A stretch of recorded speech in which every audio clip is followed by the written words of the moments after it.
తెలంగాణ ప్రజలందరికీ నమస్కారం. దాదాపు వారం రోజుల తర్వాత మనం ఈ లైవ్ చేస్తున్నాం. కారణం ఏంటంటే ఛానల్ దాదాపు వారం రోజులకెళ్ళి మరి కొత్త పోస్టులు పెట్టకుండా నాది స్ట్రైకింగ్ పెట్టడం జరిగింది. ఇక కొన్ని అనివార్య కారణాల వల్ల మీ అందరికీ తెలుసు, ఈ మధ్యలో కొంతమంది వీడియోలు నేను పోస్ట్ చేసిన, మరి దానికోసమని వారం రోజుల వరకు నన్ను స్క్రూట్ని ఇది పెట్టడం జరిగింది. అయితే ఈరోజు ఏది ఏమైనప్పటికీ తిరిగి మనము ఈ కార్యక్రమం ప్రారంభించుకున్నాము. ముఖ్యమైన కారణం ఏంటంటే, ఈరోజు చేయడానికి ముఖ్యమైన కారణం ఏంటంటే, ఈరోజు అవుట్ సోర్సింగ్ ఎంప్లాయీస్ చెలో ఢిల్లీ, అంతేకాకుండా శ్రీనిధి ఏదైతే సీతక్క గారు ఉన్నారో, ఈరోజు శ్రీనిధి పైన చాలా గొప్ప కార్యక్రమాలు చేస్తుండ్రు. బ్రహ్మాండంగా ఈరోజు ముందుకు పోతా ఉందని చెప్పుకుంటా ఉండ్రు. దానిపైన ఏ విధంగా వీళ్ళు దోపిడీకి గురవుతుంది, శ్రీనిధి అనేది పేదలకు అందకుండా ఏ విధంగా వీళ్ళు దోచుకుంటా ఉన్నారు. ఈరోజు తెలుగుదేశం బీఆర్ఎస్ అధికారంలో ఉన్నప్పుడు ఎవరైతే విద్యాసాగర్ రెడ్డిని తీసుకొచ్చి పెట్టిండ్రో, ఆయన మీద గతంలో ప్రభుత్వం కూడా, అంటే కాంగ్రెస్ పార్టీ అధికారం వచ్చిన తర్వాత ఎంక్వైరీ చేసిండ్రు. మరి ఆ ఎంక్వైరీ ఆగిపోయి ఇయాటికి ఆయనే కొనసాగిస్తారు. 2.5 సంవత్సరాలు, అంటే మొత్తం దాదాపు 10-15 సంవత్సరాలకెళ్ళి ఆయన దాన్ని పట్టుకొని ఇక ఏలాడుతుండు. మొత్తానికి దాన్ని వదులుతలేడు. ఎట్లనైనా కానీ ఇక ఏది గట్టిగా గజ్జి పట్టినట్టు పట్టిన వదులుతలేరు.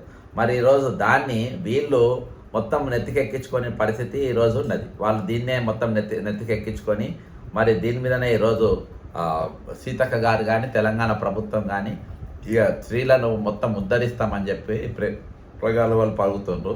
ఈరోజు దీనిపైన ఒక వీడియో ఒక స్టేట్మెంట్ వాళ్ళు ప్రెస్ నోట్ ఒకటి రిలీజ్ చేయడం జరిగింది. ఆ ప్రెస్ నోట్ మనం చూస్తే ఇక విచిత్రపోయే పరిస్థితి. ఈరోజు వాళ్ళు ఏం పెడుతుందంటే, ప్రజాభవన్లో ఘనంగా శ్రీనిధి వార్షిక కార్యాచరణ ప్రణాళికలు అమలు కార్యక్రమం. అర్థమైందా? మహిళల ఆర్థిక స్వావలంబన శ్రీనిధి బలమైన వేదిక, మంత్రి సీతక్క. ఈరోజు దీన్ని వీళ్ళ కోసం కాదు, శ్రీనిధి ఆర్థికంగా బలపడుతున్నది. అందులో ఉన్నటువంటి విద్యాసాగర్ రెడ్డి అండ్ కొంతమంది లక్షల రూపాయల జీతాలు. అసలు వాళ్ళకి ఎంత జీతాలు ఇస్తుందో మీరు అడగాలి. అలా వేరే వాళ్ళకి ఎంత జీతాలు ఇస్తుందో మీరు అడగాలి. అవుట్ సోర్సింగ్ వాళ్ళకి ఎంత జీతాలు ఇస్తుందో అని అడగాలి. వీళ్ళెంత దోచుకుంటుండ్రో అని మనం అడగాలి. ఈరోజు ప్రజాభవన్ కాదు ఇది, ప్రజలకు సంబంధం లేని భవనం ఇది. ప్రజలకు అసలు ఎంట్రీ లేని భవనం. ప్రజలు ఫిర్యాదులు ఇస్తే తీసుకుపోయి అక్కడ పడేసే భవనం ఈరోజు అటువంటి భవనంలోనంట ప్రజాభవన్లో శ్రీనిధి వార్షిక కార్యాచరణ ప్రణాళిక యాన్యువల్ యాక్షన్ ప్లాన్ అమలు కార్యక్రమం ఘనంగా జరిగిందంట. ఈ కార్యక్రమానికి ముఖ్య అతిథిగా తెలంగాణ పంచాయతీరాజ్ మంత్రి ధనసూరి అనసూయ సీతక్క గారు ప్రజ్వలన చేసి ప్రారంభించింది. నేను సీతక్క గారికి కొన్ని ప్రశ్నలు నేను అడుగుతున్నా. ఈరోజు నేను కొన్ని సంధిస్తున్నా. గతంలో ఈ ఎండి విద్యాసాగర్ రెడ్డి అనేట ఆయన బీఆర్ఎస్ ప్రభుత్వం ఆయనను అపాయింట్ చేసింది. ఆయనను ఎందుకు ఇంకా మీరు కొనసాగిస్తున్నారు? నంబర్ 1. దాదాపు ఒక 300-400 మంది ఎంప్లాయీస్ శ్రీనిధిని వదిలేసి రిజైన్ చేసి వెళ్ళిపోయారు. దేనికోసం వెళ్ళిపోయారు? శ్రీనిధిలో జరిగిన ఆర్థిక లావాదేవీల పైన మీరు ఆడిటింగ్ చేయించిండ్రా లేదా? మీరు ఆడిటింగ్ ఎందుకు చేపిస్తలేరు? ఎంత ఖర్చు అవుతుంది, ఎన్ని జీతాలు వస్తున్నాయి, ఎంత వసూలు చేస్తుండ్రు అని ఇప్పటిదాకా ఏమేమి పర్చేజింగ్ చేసిండ్రు, ఎన్ని సెల్ ఫోన్లు కొన్నారు, ఎన్ని కంప్యూటర్లు కొన్నారు, అర్థమైందా? అవన్నీ ఎవరెవరికి ఇచ్చిండ్రు? దానిపైన ఇయాల్టి వరకు మీరు ఒక రిపోర్ట్ ఏమైనా తయారు చేసిండ్రా? దీని మీదే ఎంక్వైరీ చేసిండ్రా? విద్యాసాగర్ రెడ్డి అవినీతి పైన ఒక కమిటీ చేసిండ్రు. ఆ కమిటీ రిపోర్ట్ ఏమైంది? ఆయన బుద్ధిమంతుడని ఇచ్చిండ్రా? ఆయనకు నోబెల్ బహుమతి ఇవ్వాలని ఇచ్చిండ్రా? లేదా రాష్ట్ర సర్కార్ ఆయనకేమైనా ఉత్తమ ఎండి అని ఇవ్వాలని ఇచ్చిండ్రా? ఈయన వల్ల ఇంతమంది పేద మహిళలు, ఇంతమంది ఆర్థిక అభివృద్ధి పొంది ముందుకు సాగుతుందని ఇచ్చిండ్రా? ఈరోజు మీరు మరి దీనికి మంత్రి అయిన తర్వాత మీరు ఏం సాధించిండ్రు? ఇలా జరిగిన అవినీతి పైన ఏంది? నేను ఇంతకుముందు కూడా చెప్పిన, అసలు ఈ ఫోన్ల ట్యాపింగ్ కంటే ముందు ఇందులో దాదాపు 4 లక్షల సిమ్లు కొన్నారు. దీని మీద నేను సిట్ వాళ్ళు ఈ ఫోన్ ట్యాపింగ్ మీద ఎంక్వైరీ జరుగుతూ ఉంటే నేను సిపి గారికి మరి కంప్లైంట్ ఇవ్వడం జరిగింది. మరి దానిపైన ఆ ఎంక్వైరీలో భాగంగా శ్రీనిధి వాళ్ళు నేను ఆరోపించిన కానీ 4 లక్షల సిమ్లు కొన్నారని, మరి ఆ సిమ్లు కొన్నారా లేదా ఎంక్వైరీ చేసిండ్రా? ఆ సిమ్లు ఎవరెవరికి ఇచ్చిండ్రు? ఆ సిమ్లు ఎవరెవరికి పోయినాయి, ఆ సిమ్లు ఎక్కడెక్కడ ఎవరెవరు వాడినరు, ఆ సిమ్ల వల్ల మరి ఆ కంపెనీ వాళ్ళు మరి వీళ్ళకు ఏది ఈ ట్యాపింగ్ చేసేటువంటి ప్రాసెసర్ వీళ్ళకి ఇచ్చిందా లేదా, అసలు ఇలా వేణు అనేటోడు ఎవడు, వేణు అనేటోడు ఇందులో ఏం డ్యూటీ చేస్తుండే, గతంలో వీళ్ళందరూ కలిసి ఏ విధంగా లూటీ చేసిండ్రు, మరి వీళ్ళందరూ గతంలో ఎర్రబెల్లి దయాకర్ రావు గారి కింద పనిచేస్తుండే, వీళ్ళందరినీ అపాయింట్ చేసింది ఎర్రబెల్లి దయాకర్ రావు పీరియడ్లా, వీళ్ళందరూ అపాయింట్ అయ్యింది మరి కేసీఆర్ గారి పీరియడ్లా, మరి ఇందులో అవినీతి జరగలేదా, దీని మీద ఎంక్వైరీ చేయరా అంటే ఇప్పటికీ ఎర్రబెల్లి దయాకర్ రావు మీరు ఈ టీడీపీ ముఠా అంటే ఇవాళ కూడా దీని మీద కబలించేట్రా ఈరోజు, తెలుగుదేశం ముఠా మొత్తం దీని మీద పడి కబలించేట్రా ఈరోజు, మీరు మహిళలకు ఆర్థిక అభివృద్ధి చేస్తారంట.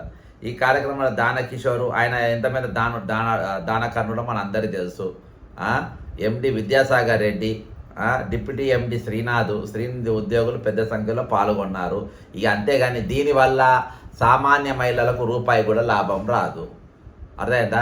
ఎన్ని ఈడీకి కంప్లైంట్లు ఇచ్చిన దీనిపైన దీనికి ఎన్నికలకు ఎట్లా వాడుకోని అట్లా వాడుకోండు. ఆయన ట్రస్ట్కు ఈయన కుట్టు మిషన్లు ఎర్రబెల్లి దయాకర్ రావు గారు ఒక ట్రస్ట్ అని పెట్టిండ్రు. ఆ ట్రస్ట్ కుట్టు మిషన్లు ఎక్కడికి వెళ్ళి వచ్చినాయి, మన శ్రీనిధికి వెళ్ళి వచ్చినాయి. అది నేను బయటపెట్టిన తర్వాత పాలకుర్తిలో ప్రెస్ మీట్ పెట్టి అక్కడ మొత్తం జనానికి తెలిసిన తర్వాత అయ్యో మా ద్వారా ఆయన జేబులోకి వెళ్ళి ట్రస్ట్ పెట్టి ఆ ట్రస్ట్ ద్వారా మాకు ఇస్తుందని వాళ్ళు అనుకుంటారు. కానీ ఇచ్చింది వాళ్ళు కాదు, ఇచ్చింది శ్రీనిధికి వెళ్ళి డైవర్ట్ చేసి వాళ్ళ ట్రస్ట్కి పోయి అక్కడ దీని మీద ఎంక్వైరీ పెట్టిన సీతక్క గారు ఏం పెట్టలేదు. దీన్ని నాకే నీకు పెట్టి విద్యాసాగర్ రెడ్డి అనేటోడు మంచిగా నేను చెప్తున్నా కదా, ప్రభుత్వాల గతంలో ఉన్న అధికారులను వీళ్ళు ఎందుకు పెట్టుకున్నట్టే మంచిగా లూటీ చేసిస్తారు బ్రహ్మాండంగా. విద్యాసాగర్ రెడ్డి అనేటోడు మంచిగా లూటీ చేసి ఇవ్వగలుగుతాడు కాబట్టి ఆయన మీద ఎంక్వైరీ చేసిండ్రు. అన్ని కేసులు ఆయన మీద ఎంక్వైరీ ఏం లేకుండా ఆయననే కొనసాగిస్తట్టుగా పెట్టుకుంది ఈమె.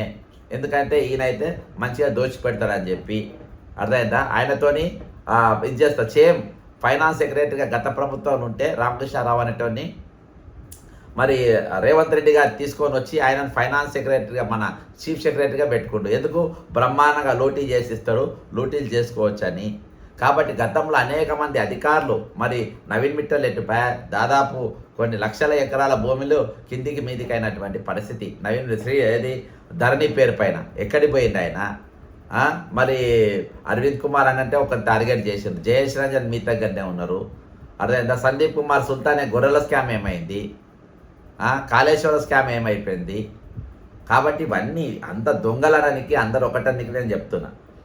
ఈ సందర్భంగా మాధ్య సీతక్క గారు మాట్లాడుతూ రాజ్యాంగం హక్కులతో పాటు బాధ్యతను కూడా ఏం బాధ్యతను మీకు ఇచ్చింది, ఏం బాధ్యత? సో దొంగలను పెంచి పోషించమని ఈరోజు ఇచ్చిన బాధ్యత మీకు రిటైర్డ్ అయిన వాళ్ళందరినీ తీసేయాలి అని చెప్పి ఈరోజు ఈయనను ఎందుకు మీరు కొనసాగించుకుంటా ఉండరు? ఏం ప్రావీణ్యం? అక్కడ రామకృష్ణారావు అంటే రిటైర్డ్ అయిపోయింది, ఆయన కొనసాగిస్తున్నారు. రేవంత్ రెడ్డి ఎందుకు లూటీ చేసిస్తారు, నాకేద్దామని దొంగతనం చేయనికి వీళ్ళను దొంగతనాలు చేయనికి తెలంగాణ దోచుకోనికి రామకృష్ణారావు అనేటోనికి చీఫ్ సెక్రటరీగా కొనసాగిస్తుండ్రు. అదే తీరుగా విద్యాసాగర్ రెడ్డి అనేటోడు రిటైర్డ్ అయినా కానీ గత ప్రభుత్వం కొనసాగించింది, ఈయన కూడా కొనసాగించేది ఏంటంటే శ్రీనిధి పేరు మీద దోచుకోవచ్చు, తినొచ్చు, దోచుకోనికే పెట్టిన దుకాణం ఇది. రిటైర్డ్ అయినా ఎందుకు తీస్తలేరంటే ఎందుకు వీళ్ళు పెట్టుకున్నంటే వీళ్ళు సిద్ధహస్తులు, దోపిడీలా దోచుకోనట్ల సిద్ధహస్తులు. కాబట్టి దోచుకోవడానికి ఈ విద్యాసాగర్ రెడ్డి అనేటువంటి కొనసాగిస్తున్నారు. ముఖ్యమంత్రి రేవంత్ రెడ్డి గారేమో ఇది చేస్తారు. వీళ్ళంతా ఒక దండుపాలన లెక్క పనిచేస్తున్నారు ఈరోజు ప్రభుత్వంలో. వీళ్ళ ప్రభుత్వ పెద్దలు, ప్రభుత్వ క్యాబినెట్ ఈ దేశాన్ని బాగు చేయాలి, రాష్ట్రాన్ని బాగు చేయాలనే ఆలోచన ఒక్క ఈసమంతా కూడా లేదు. దౌర్భాగ్యమైన పాలన ఈరోజు తెలంగాణ కొనసాగుతుంది. 2000 రాజ్యాంగం హక్కులతో పాటు బాధ్యతను కూడా నిర్దేశించిందంట. శ్రీనిధి సంస్థ మన ఇల్లు లాంటిదంట. ఏందో నీ ఇల్లు దయ్యాల కొంప లెక్క తయారు చేశారు దాన్ని. ఇల్లు ఎక్కడిది? ఇల్లు అయితే ఉందరు. ఇంతమంది ఉద్యోగులు ఎందుకు వెళ్ళిపోయారు? అంతమంది ఉద్యోగుల నానాడు ఆ ప్రభుత్వం ఎందుకు తీసేసింది? అర్థమైందా? సంస్థ కాపాడుకుంటే ఉద్యోగుల హక్కులు భవిష్యత్తు సురక్షితంగా ఉంటాయి అన్నారు. పచ్చి అబద్ధాలు. రేవంత్ రెడ్డి ఎన్ని అబద్ధాలు ఆడతారు. వీళ్ళంతా స్పెషల్ ట్రైనింగ్లు తీసుకొని వచ్చింది కదా చంద్రబాబు నాయుడు గారు. ఎట్లా అబద్ధాలు చెప్పాలి, ఎట్లా అబద్ధాలు మాట్లాడాలి, ఎట్లా మోసం చేయాలి, ఎట్లా ఎదుటిని నమ్మియాలి, ఎట్లా దాటిపోవాలి, బాధాప్త పచ్చిగా చెప్తారు. 2011లో ఆనాటి కాంగ్రెస్ ప్రభుత్వం ప్రారంభించిన శ్రీనిధి నేటి ముఖ్యమంత్రి రేవంత్ రెడ్డి ప్రభుత్వంలో మరింత బలోపేతంగా సంకనాకిపోయింది. తెలంగాణ వచ్చిన నాటి నుండి ఆ రోజు మంచి ఉద్దేశంతో మొదలుపెట్టిండ్రు. కానీ ఈనాడు కాదు, ఇక తెలంగాణ ఏర్పడ్డ నాటి నుండి శ్రీనిధి అనే దోపిడీ గురై అది పేదలకు కాక కేవలం వీళ్ళ కోసమే పనిచేస్తుంది. మైక్రో ఫైనాన్స్ సంస్థలు అధిక వడ్డీ వ్యాపారుల బారిన పడుతున్న మహిళలను ఆదుకోవడానికి శ్రీనిధి ఏర్పాటు చేశామని తెలిపారు. నేను ఛాలెంజ్ చేస్తున్న సీతక్కను, నువ్వు దీనిపైన ఆడిట్ రిపోర్ట్ బయటపెట్టు. 2014 ఇవ్వాలి దాకా ఆడిట్ చేపి ఆడిట్ రిపోర్ట్ బయటపెట్టు. వెంటనే దానిపైన మొత్తం ఇప్పటిదాకా వేసిన విచారణ మొత్తం చేపి దానిపైన విజిలెన్స్ వాళ్ళతో చేపియండి. సిఐడితో విచారణ చేయించండి, మీరు చేయించండి. శిఖా గోయల్ గారిని పెట్టి ఆమెతో మొత్తం ఎంక్వైరీ చేయించండి. ఇప్పటి వరకు శ్రీనిధి ద్వారా 32 లక్షల మందికి పైగా మహిళలకు 24,000 కోట్ల రుణాలు అందించిన గొప్ప విజయమని మంత్రి సీతక్క గారు చెప్పారంట. నేను చెప్తున్నా కదా, దాని మీదనే మీరు చేస్తే మొత్తం బయటకు వస్తుంది. శ్రీనిధి అసలు సిసలు మహిళా బ్యాంకులను కొనియాడారు. తెలంగాణ మహిళలకు శ్రీనిధి ఒక నమ్మకమైన బ్యాంకుగా, మీకు నమ్మకమైన బ్యాంకు, మీకు ఫుల్ మీల్స్ బ్యాంకు, అర్థమైందా? మీకు ఏది దోచుకునేంత బ్యాంకు మీకు. తెలంగాణ శ్రీనిధి మోడల్ను ఇతర రాష్ట్రాలు కూడా అనుసరిస్తున్నాయని చెప్పారంట. మీ మోడల్ను, మీ దోపిడీ మోడల్ను 1 కోటి మంది మహిళలకు కోటీశ్వరును చేయడం ముఖ్యమంత్రి ఇంత మించిదిగా 1 కోటి మందిని ఈరోజు నిరాశ్రయాలను చేస్తున్నారు. ఇండ్లు గుంజుకుంటున్నారు, వాళ్ళ బతుకులు గుంజుకుంటున్నారు. అర్థమైందా? లేని రుణాలను 5 లక్షల నుంచి రేవంత్ రెడ్డి లక్ష్యం అంట. ఆ దిశగా మహిళా సంఘాలకు వడ్డీ లేని రుణాలను 5 లక్షల నుండి 10 లక్షలకు పెంచాం. మహిళల అభివృద్ధి, తెలంగాణ అభివృద్ధి అనే నమ్మకంతో ప్రభుత్వం ముందుకు సాగుతుంది అనంట. మొత్తం దగాకోరు పాలన, దగాకోరు మాటలు. ఈరోజు దేశ జీడిపి మహిళల భాగస్వామ్యం ప్రస్తుతం 18% పరిమితమైందంట. ఇవన్నీ గూగుల్లో చాట్ జీపీటీలో తయారు చేసుకున్నారు. స్పీచ్ చాట్ జీపీటీలో తయారు చేసుకొని ఏది పడితే అది మాట్లాడతారు. అందులో ఏది కరెక్ట్, ఏది రాంగ్ అనేది. అభివృద్ధి దేశాల్లో 40% ఇది దేశ జీడిపిలో మహిళల భాగస్వామ్యం ప్రస్తుతం 18% పరిమితమైంది. అభివృద్ధి చెందిన దేశాల్లో అది 40% చేరుకుందని మంత్రి పేర్కొన్నారు. తెలంగాణ మహిళలు కూడా ఆ స్థాయికి ఎదగాలని, అందుకోసం ఆయనేమో $3 ట్రిలియన్ల అని ఆయన అంటారు. ఈమెనేమో ఇక ప్రపంచ దేశాలతోనే పోటీ అంటది. ఇక వీళ్ళ నోర్లకు వీరే సాటి, ఇంత మించిగా ఏం లేదు. శ్రీనిధి సంస్థపై కావాలని కొందరు తప్పుడు ప్రచారం చేస్తే దొరికిపోయిన దొంగలు. అరే మీకు ఇంత మనకు ఎవరు ప్రచారం చేస్తే ఎంత తప్పు అవుతుంది చెప్పండి? ఏ విధంగా తప్పు అవుతుంది? విద్యాసాగర్ రెడ్డి అనేటోడు బుద్ధిమంతుడు, విద్యాసాగర్ ఏది వేణు అనేటోడు బుద్ధిమంతుడు. వీళ్ళందరికీ నోబెల్ బహుమతి ఇవ్వాలంటే ఇవ్వండి, చెప్పండి. మీరు మేము పొగుడతాం, ఎందుకు చేయాలని చెప్పండి. నువ్వు ఆడిటింగ్ చేపియమ్మా ముందు. నీ మీద తప్పుడు ఆరోపణలు చేస్తున్నారంటే ముందు నువ్వు ఆడిటింగ్ చేపి దొంగతనం బయటికి వస్తాయి.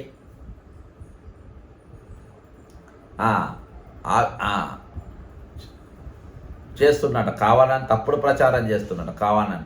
మహిళల ఆర్థిక సాధికార పనిచేస్తున్న సంస్థ ప్రతిష్ట దెబ్బతీయడానికి కొందరు తప్పుడు ఆరోపణలు చేస్తున్నారంట. అలాంటి వాస్తవాలు ఉద్యోగులు స్పష్టం చేయాలనుకున్నారు. అలాంటి ఆరోపణపై వాస్తవాలను ఉద్యోగులు స్పష్టం చేయాలన్నారు. గత ప్రభుత్వంలో 16 మంది ఉద్యోగులను తొలగించారని, ఇప్పుడు అదే వ్యక్తులు తప్పుడు ఆరోపణలు సంస్థ దెబ్బతీయాలని ప్రయత్నిస్తున్నారని, అలాంటి అసత్య నేను చెప్తున్నా కానీ నేనే అప్పుడు ముందున్నది. గత ప్రభుత్వంలోకి వెళ్ళి ఉన్నారు. విద్యాసాగర్ రెడ్డి అనేటువంటి ఎందుకు కొనసాగిస్తున్నావు? విద్యాసాగర్ రెడ్డి అనేటువంటి పైన నువ్వు ఎంక్వైరీ చేసినావా లేదా సీతక్క చెప్పు? ఎంక్వైరీ చేసిన మీరు మళ్ళీ ఎందుకు వెనకకు పోయినరు? ఆయనను గత ప్రభుత్వంలో అవినీతి జరిగింది, ఆయనను ఎందుకు మీరు కొనసాగిస్తున్నారు? 4 లక్షల సిమ్ కార్డుల కొనుగోలు పైన మీరు ఏం చేసిండ్రు? కంప్యూటర్ల కొనుగోళ్ల పైన ఏం యాక్షన్ తీసుకున్నారు? గత ప్రభుత్వం చేసిన దానిపైన మీరు ఆడిటింగ్ ఎందుకు చేపిస్తలేరు? దీని గురించి నువ్వు మాట్లాడు ఫస్ట్. అసత్య ఆరోపణలు మేము అంత సొక్కం పూసలం అంటే చెప్పు. నీ దగ్గర పంచాయతీ CEO ఏసీబీ ట్రాప్ అయి జైలుకు పోయిందా లేదా? ఆయనకు నువ్వు ఈయన కంటిన్యూ చేయమని నువ్వు లెటర్ ఇచ్చినావా లేదా? భీమవరం బుల్లోనికి ఆయన కూడా రిటైర్డ్ అయినోడే. మళ్ళీ గుర్తుపెట్టుకోండి, ఆయన రిటైర్ అయినోడు. ఈయన చాలా చక్కనోడు, బుద్ధిమంతుడు. ఈయన సర్వీసులు ఇంకా 2 ఏళ్ళు కొనసాగించాలని ముఖ్యమంత్రికి సీతక్క గారు లెటర్ ఇచ్చిండ్రు. లెటర్ ఇచ్చిన తర్వాత నెలకో 2 నెలలకో నేను ఇచ్చిన వెంటనే 2వ రోజే ఎట్లా ఇస్తావు నువ్వు? రిటైర్డ్ అయిన వ్యక్తిని ఎట్లా కొనసాగిస్తావు? రిటైర్డ్ ఉన్న వ్యక్తులను పెట్టుకుంటే దోపిడీ బాగా చేయొచ్చని సీతక్క గారు చేస్తే, ఆయన రిటైర్డ్ అయినోడే. కరెక్ట్ వారం 10 రోజులకు ఏసీబీ ట్రాప్ అయి జైలుకు పోయాడు. అర్థమైందా? విద్యాసాగర్ రెడ్డి కూడా జైలుకు పోతారు ఆడిటింగ్ జరిగితే. ఆయన మొత్తం దొంగలను పెట్టుకొని ఈరోజు నీతులు మాట్లాడుతుంది. మాది ఉద్యోగ అనుకూల ప్రభుత్వం అంట. శ్రీనిధి దొంగలకు అనుకూలమైన ప్రభుత్వం.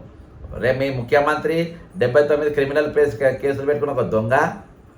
ఆ దొంగ ముఖ్యమంత్రి కింద ఈరోజు మీరు ఎవరు రిటైర్ అయినా మరి ప్రావీణ్యం చెందిన రిటైర్ అయిన ఉద్యోగులను దొంగలను తీసుకొచ్చి ఈరోజు పెట్టుకున్నారు.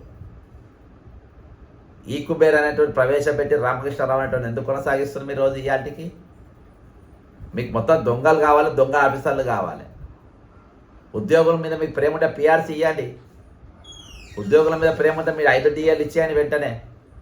నిజంగా రిటైర్డ్ ఉద్యోగం ప్రేమ ఉంటే రిటైర్మెంట్ అయిన వాళ్ళ పైసలు ఇవ్వండి. ఆ సబ్జెక్ట్ వద్దాం ముందు. మాది ఉద్యోగ అనుకూల ప్రభుత్వం. శ్రీనిధిలో పిల్లి అంటే గుడ్డిదైతే అంటే ఎలుకొచ్చి ఎక్కిరిచ్చిందంట. అట్లా ఉన్నది ఇప్పుడు ఈమె రాసేది. పిల్లి గుడ్డిదైతే ఎలుక ఎక్కిరిచ్చిపోయిందంట. మాది ఉద్యోగ సంఘాలు చక్కలేవు కదా, చక్కలేవు కాబట్టి ఆమె ఎంత రాసుకుంది. మాది ఉద్యోగ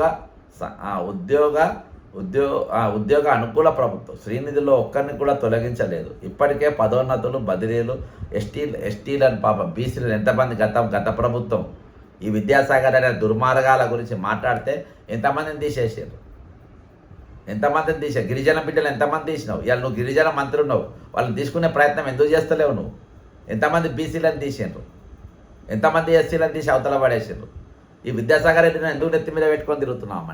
నీకు మొత్తం రిటైర్డ్ అయిన వాళ్ళే కావాలన్నా నేను అవకర్లల్లా?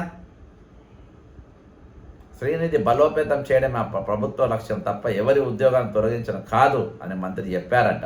అయితే రిటైర్డ్ అయినను విద్యాసాగర్ రెడ్డిని కొనసాగించుకో. శ్రీనిధి సంస్థ ఏర్పాట్లు దాన్ని విజయవంతంగా ముందుకు తీసుకెళ్లడంలో కృషి చేసిన ఎండి విద్యాసాగర్ రెడ్డిని ప్రత్యేకంగా అభినందించారు. ఓయమ్మ అర్థమైందా? ప్రత్యేకంగా నేను అనుకున్నా నోబెల్ బహుమతి ఎక్కడో ఇస్తుంది అనుకున్నా.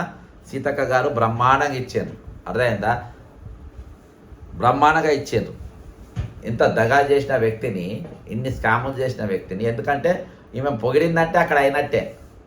CEO ఏది జడ్పీటీ CEO మన స్టేట్ హెడ్ పంచాయతీరాజ్ CEO ఆయనను కూడా ఈమె కొనసాగించి ఆమెను కూడా అభినందిస్తే ఏసీబీ ట్రాప్ అని చేయాలి. ఈయన ఏసీబీ ట్రాప్లో అయితే ఈయన కూడా దొరికిపోతాడు. శ్రీనిధి ఏర్పాట్లు అన్ని విజయవంతంగా ముందుకు తీసుకెళ్ళాలి. ఇక నేను చదవలేను కానీ మొత్తానికైతే ఇవాళ శ్రీనిధి పైన ఫస్ట్ మీరు ఆడిటింగ్ చేపియాలి. అలా జరిగిన లొసుగుల పైన CID ఎంక్వైరీ చేయాలి. ఏసీబీ విజిలెన్స్ జాయింట్ ఎంక్వైరీ చేయాలి. ఎందుకంటే హోంమంత్రి ఆయననే ఉండు కదా అని దొంగ లెక్కలు రాపించుకుంటాడు. ఇప్పుడు ఆయన మీద 79 కేసులు ఉన్నాయో కొట్టేసుకుంటూ కూర్చొని ఆయన గీక్కున్నాడు కావచ్చు. ఒక ఓటుకున్నోడు తప్ప తక్కిన అన్నీ బ్రహ్మాండంగా జరుగుతూనే ఉన్నాయి. ఇది పరిస్థితి. సీతక్క గారు మీరు దీనిపైన చేయండి. ఇక ఖచ్చితంగా శ్రీనిధులపైన అక్రమాలపైన మా పోరాటం కొనసాగుతుంది. విమర్శ కాదు, ఖచ్చితంగా దాని సంగతి చూస్తాము. ఇయ్యాల కాకుండా రేపు ఏదో ఒక రోజు శ్రీనిధిల అవినీతికి పాల్పడ్డ ప్రతి వ్యక్తిని జైలుకు పంపించి తీరుతాం. అది ఇయ్యాలవుతుందా రేపవుతుందా ఏ కాలం అవుతుందో నేను చెప్పలేను.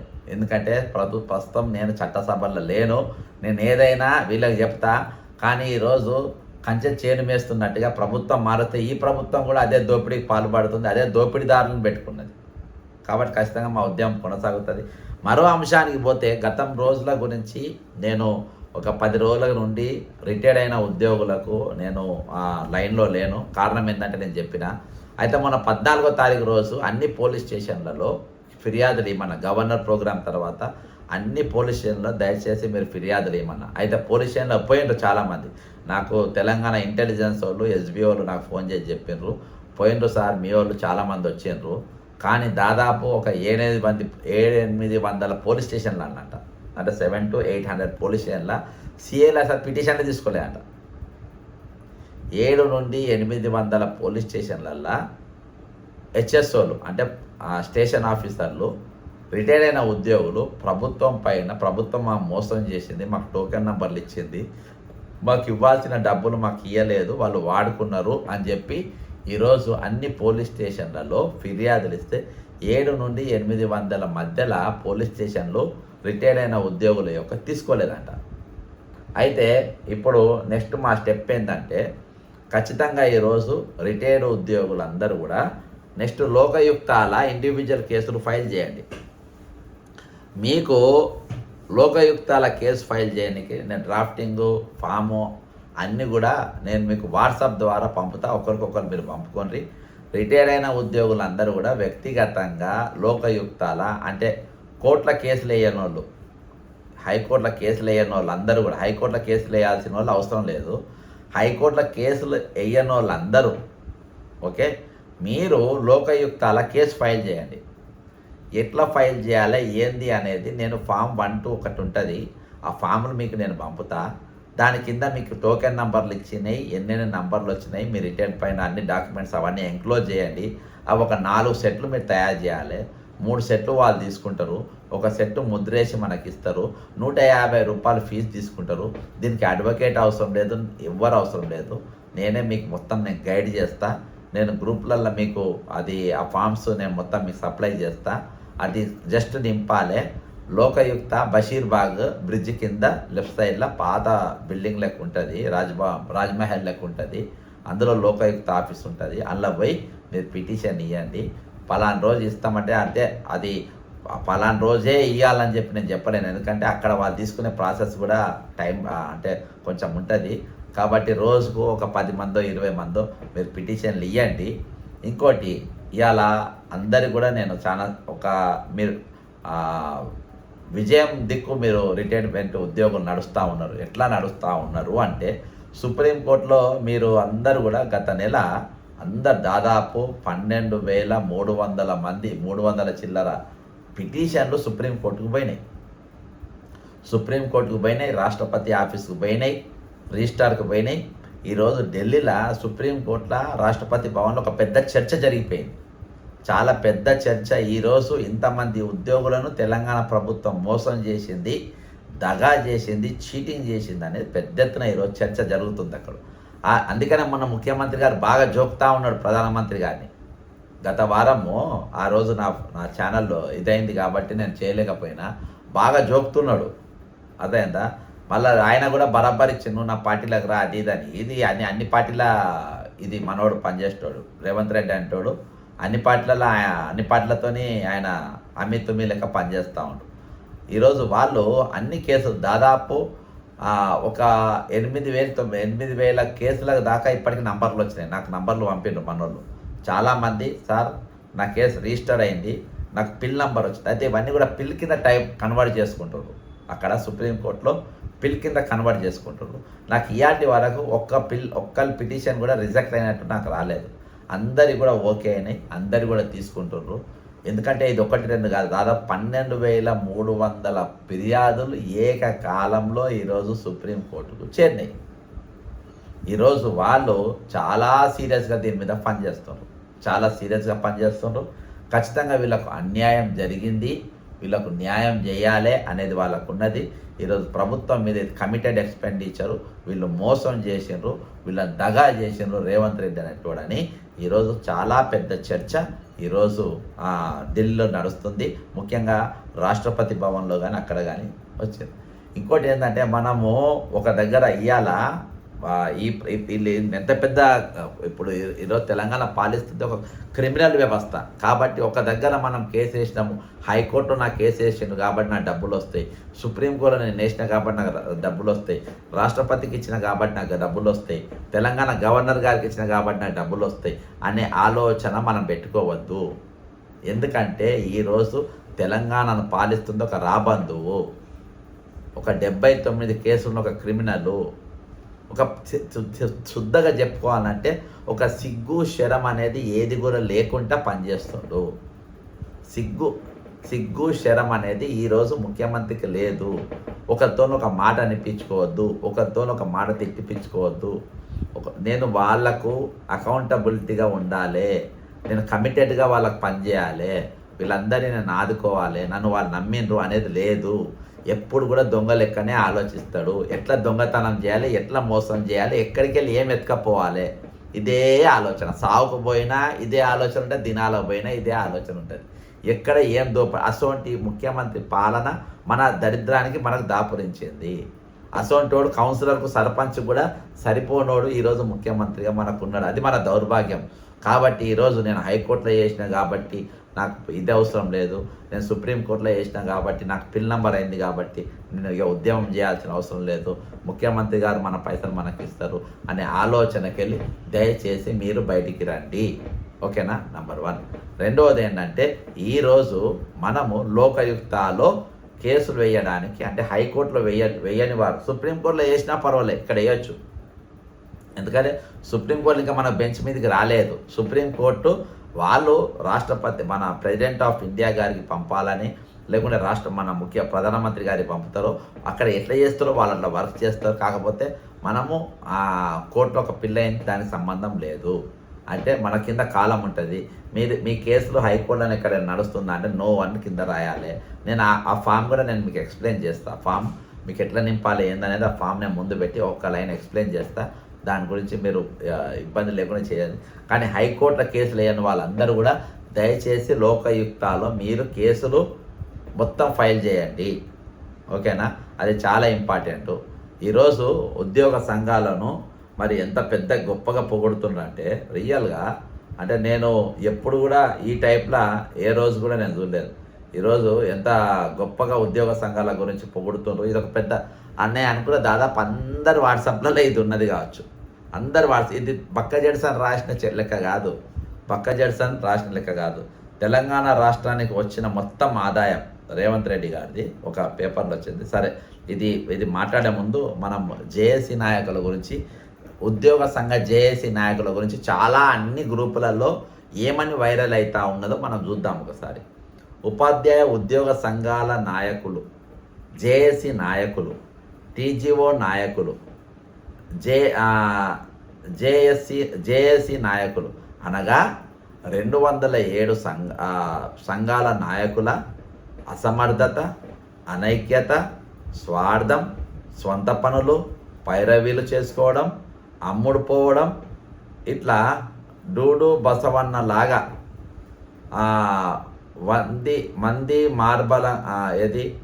వంది మగదుల్లాగా తలలు ఊపడం, మీటింగులు, ఈటింగులు, కమిటీలు, చర్చలతో కాలయాపన చేయడం కారణంగా ఎన్నో ఏళ్ళుగా పోరాడి సాధించుకున్న ఈ క్రింద పేర్కొన్న సదుపాయాలను ఇప్పటి వరకు నష్టపోవడం జరిగింది. ఇది అన్ని గ్రూపులలో ప్రతి ఫోన్లలో ఆల్రెడీ ఉన్నదే నేను మాట్లాడుతున్నా.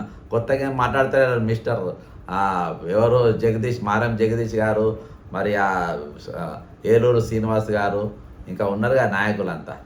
ఉన్నత విద్యార్థులు కలిగినందుకు అడ్వాన్స్ ఇంక్రిమెంట్ పోయింది. కుటుంబ నియంత్రణ పాటించినందుకు ఇన్సెంటివ్ ఇంక్రిమెంట్ పోయింది. 2 సంవత్సరాలకు ఒకసారి కుటుంబ సభ్యులతో వాడుకునే leave travel concession out. Old age pension పోయి కాంట్రిబ్యూటరీ పెన్షన్ స్కీమ్ రావడం, ఇది అందులో ఉన్నా కానీ అయితలేదు. 3 సంవత్సరాలుగా రిటైర్మెంట్ బకాయిలు రాక వాటిపై సుమారు సాలిగా 10% వడ్డీ కోల్పోవడం మీ వల్ల. 5 సంవత్సరాలకు ఒకసారి పిఆర్సీ ఖచ్చితంగా అమలు కాకపోవడం. ఈ కారణం వల్ల ఇప్పటికై 2 పిఆర్సీలు నష్టపోయాము. తెలంగాణ వచ్చిన తర్వాత 2వ పిఆర్సీ నివేదిక రెడీగా ఉందని కమిటీ వారు ఎప్పుడో చెప్పినా కూడా ఇంకా నివేదిక తెప్పించుకుంటాము, చర్చిస్తాము అంటూ 3 ఏళ్ళుగా కాలయాపన. ఇక దీనిపైన మళ్ళీ ఒక కమిటీ అంటారు రేవంత్ రెడ్డి గారు. ఈ కమిటీ ఫలితంగా 3 సంవత్సరాల ఏరియర్స్ కోల్పోవడం. ఎప్పటి డిఏ అప్పుడు డిమాండ్ చేసి సాధించుకోవడం వల్ల 5 డిఏలు ఏరియర్స్ పెండింగ్లో ఉన్నాయి. వాటి ఏరియర్స్ ఇస్తారో ఇవ్వరో తెలియని సందిగ్ధం. ఈ విధంగా ఏరియర్స్పై వడ్డీని కోల్పోయాము. బిస్కెట్ కొన్ని సంవత్సరాలుగా వివిధ రకాల బిల్లులు అనగా జీతం మినహా ఇతర బిల్లుల పెండింగ్లో ఉన్న పట్టించుకోకపోవడం. రిటైర్ అయిన రోజే చెల్లించాల్సిన బకాయిలు 3 సంవత్సరాలైన రాక ఆర్థిక ఇబ్బందులతో సతమతం అవుతూ అనారోగ్యంతో 63 సంవత్సరాల వృద్ధాప్యంలో తీవ్ర మానసిక ఒత్తిడి లోనై ఆందోళన గురై కాలంలో సరియైన వైద్యం చేయించుకోలేక ఇప్పటికీ 100 మందికి పైగా మరణించారు.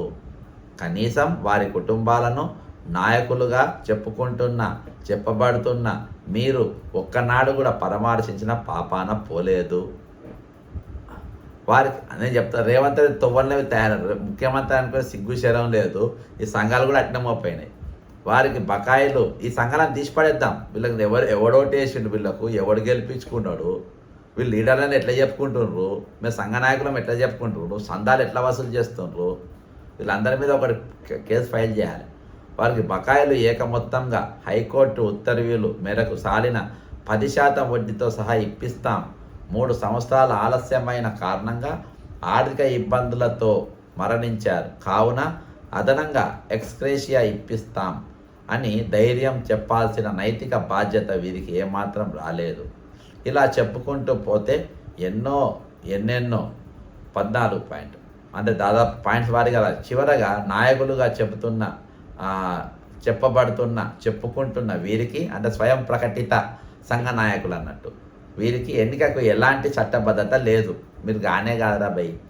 ఎందుకంటే రాష్ట్ర వ్యాప్తంగా ప్రజాస్వామ్య పద్ధతిలో ఉపాధ్యాయ ఉద్యోగ సభ్యత్వ పునరుద్ధరణ మరియు నూతన సభ్యత్వ సేకరణ, ఓటు హక్కు వినియోగం లాంటి కార్యక్రమాలు చేపట్టకుండా, కొత్తవారికి పోటీ చేసే అవకాశాలు ఇవ్వకుండా, నోటిఫికేషన్ జారీ చేయకుండా, విస్తృత ప్రచారం కల్పించకుండా, రహస్యంగా వారికి వారే 5 నక్షత్రాల హోటళ్లలో మీటింగ్లు పెట్టుకొని వంతులుగా వారికి పోస్టులు పంచుకుంటున్నారు.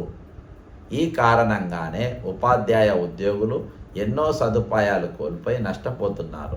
చివరిగా చాలా పెద్దగా ఓపికగా రాశారు. చివరిగా ఒకవైపున మన రాష్ట్రంలోనే పనిచేస్తున్న విద్యుత్ ఉద్యోగులకు 4 సంవత్సరాలకు ఒకసారి ఖచ్చితంగా పిఆర్సీ అమలు అవుతున్నా జనవరి 2026 డిఏను ఆర్థిక శాఖ మంత్రి మంజూరు చేసినా కూడా వీరిలో ఏమాత్రం పట్టుదల, పౌరుషం లేదు.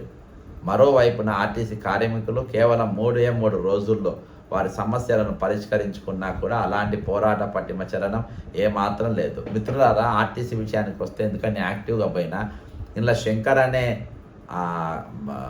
కార్మికుడు, శంకర్ అనే ఆర్టీసీ డ్రైవరు ఒకవేళ ఆ రోజు ఆత్మ బలిదానం చేయకుండా చర్చలు లేవు. అందులో కూడా నాయకుడు సేమ్ అశ్వత్థామరెడ్డి అందులో కూడా నాయకులు ఇతిరిగానే మోపాయినరు. వాళ్ళతో నేను రెగ్యులర్ టచ్ ఉన్నా, ఇది ఉన్నా. దాదాపు అందులో ఇంకొక 400 మందికి ఉద్యోగాలు అక్రమంగా తీసేసారు. చిన్న కేసులు అవి ఎంక్వైరీ తీసుకోక మొత్తాన్ని కొట్టిపడేసారు. అప్పుడు ఎండి సజ్జనర్ గారు ఉన్నప్పుడు బీఆర్ఎస్ ప్రభుత్వంలో తీసేసారు. వాళ్ళందరినీ తీసుకోవాలి, క్యాపిటల్ పనిష్మెంట్ ఇచ్చారు, డైరెక్ట్ డిస్మిస్సే. ఇంకోటి, ఆయన చర్చలు లాక్కుంటే ఈరోజు ఆయన ఒకవేళ అంత పెద్ద త్యాగం చేయకుంటే, ఆ రోజు నేను హాస్పిటల్ దగ్గర పోయి కేకలు వేయకుంటే చర్చలే లేవు. శంకర్ గౌడ్ గారు ఆత్మ బలిదానం చేసుకోవడం, దాన్ని సక్సెస్ఫుల్గా నేను క్యారీ చేయడం వల్లనే చర్చలు జరిగినాయి. లేకుంటే చర్చలే లేవు. రాసుకోండి మీరు, చర్చలే లేవు. ఆ రోజు నేను పొన్నం ప్రభాకర్ అని అరవకుంటే, ఆ రోజు నేను గలమెత్తకుంటే చర్చలు లేవు. ఇవాళ ఆర్టీసీ చర్చలు 2 కారణాలతో సక్సెస్ అయినాయి. ఒకటి, ఆయన ప్రాణత్యాగం.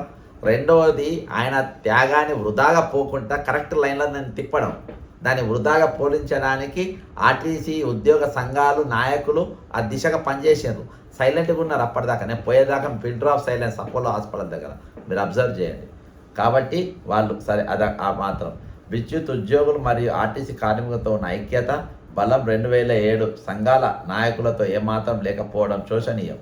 నాయకులమని చెప్పబడుతూ ఓడి అంటే అడ్డంటి సౌకర్యం పొందుతూ కార్యాలయకు, పాఠశాలకు, కళాశాలకు వెళ్లకుండా నౌకరు ఎగ్గొట్టి నెలకు జీతం పుణ్యానికి తీసుకుంటా ఈరోజు ఇక మీరు ఎంజాయ్ చేస్తారు, పెత్తనం చేస్తారు. ఇంకా వీళ్ళకి అక్కడ కాదు, వీళ్ళు ప్రతి పెళ్ళిలోకి పోతారు, సావులో పోరు, మళ్ళీ దినాలకు పోతారు, మళ్ళీ వీళ్ళ స్పెషల్ అక్కడ. అదేందా ఇక వీళ్ళ మామూలుగా వీళ్ళ లైఫ్ బిందాస్ ఉన్నది. ఉద్యోగ సంఘ నాయకుల ఎంత హ్యాపీగా ఉన్నంటే మంత్రుల పదవులను 5 ఏళ్ళు పోతే కానీ వీళ్ళ బుర్రలు కరిగాయి, వీళ్ళు బ్రహ్మాండంగా ఉంటారు. ఇక ఉపాధ్యాయ ఉద్యోగుల కోసం వారి చేత, వారి కొరకు, వారిపై ఎన్నిక కాబడిన మరియు పని చేయాల్సిన ఎమ్మెల్సీలు నెలకు 2,77,000 జీతం, సెక్యూరిటీ సిబ్బంది, వాహనం, ఫోను, అనేక సౌకర్యాలు, అలవెన్స్లు పొందుతూ సమస్యల సాధనకే చొరవ చూపడం లేదు. మంచి కసి మీద రాసిండ్రు, ఎవరు రాసిండ్రు కానీ కసి మీద, మీ మీద మంటతోని బ్రహ్మాండంగా రాసిండ్రు. ఈరోజు నిజంగా ఉద్యోగ సంఘాల గురించి మనం ఆలోచన చేయాల్సిన అవసరం ఉంది. కష్టంగా ఒక పెద్ద ఉద్యమం మనమే చేయాల్సిన అవసరం ఉంది. ఒక పోరాటం చేయాల్సిన అవసరం ఉంది. ఉద్యోగ సంఘాలే ఏం లేవు, మనమే ఒక సంఘం మొదలు పెడదాం. ఇక ఆ సంఘానికి రిజిస్ట్రేషన్ అవసరం లేదు, ఏం అవసరం లేదు. దాని ఆధ్వర్యంలో పోరాటం చేద్దాం. ఉద్యోగులు అందరి తరపున ఈరోజు మనమే నిలబడే ప్రయత్నం చేద్దామని చెప్పి మిత్రులందరికీ తెలియజేసుకుంటున్నా. అంతేకాకుండా ఇక అవుట్సోర్సింగ్ ఎంప్లాయీస్ కూడా నన్ను మొన్న రౌండ్ టేబుల్ పిలిచిండ్రు. ఆ రోజే అక్కడ ఉన్న కొంతమంది డిపార్ట్మెంట్ వాళ్ళు చెప్పినట్టు ఇక అది ఆ మైనర్ అమ్మాయిది కేసు ఏది భగీరథ ఒక మంత్రి కొడుకు, అంటే మంత్రి అని ఎందుకంటున్నా అంటే ఆయన పేరు తీయొద్దని ఒక కోర్టు ఒక ఆర్డర్ ఇచ్చింది.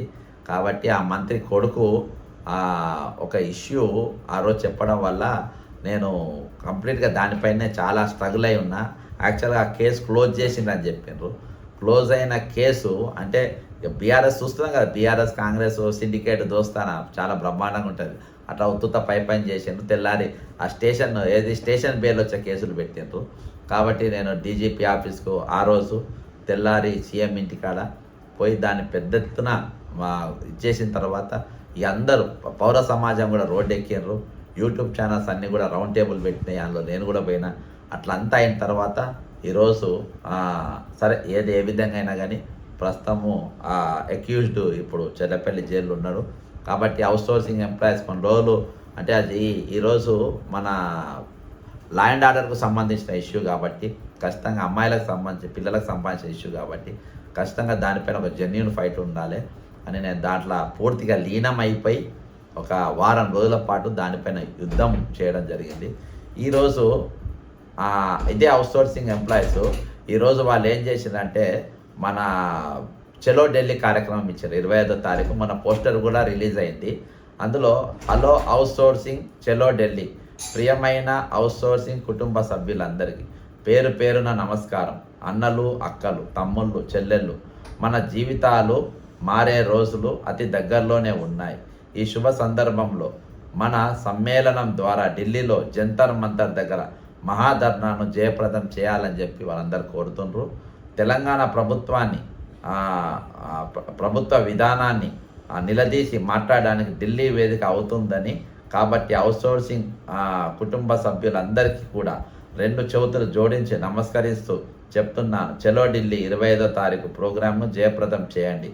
మనం ఈ తరుణంలో పోరాటం చేయకపోతే దిగివచ్చే ప్రభుత్వం కూడా మళ్ళీ వెనుకడుగు వేస్తుంది. కార్పొరేషన్ ఏర్పడేంత వరకు కాలుకు గజ్జె కట్టి తిరగడానికి ప్రతి అవుట్సోర్సింగ్ ఉద్యోగి సిద్ధంగా ఉండాలని కూడా వాళ్ళు విజ్ఞప్తి చేస్తుండ్రు. మరియు మన సమస్యలపై మనం పోరాటం చేయకపోతే మన భావి తరాల భవిష్యత్తులో కూడా మనం ఇలాగే ఉంటాం. నేను మీ సమస్యను అర్థం చేసుకోగలను అని.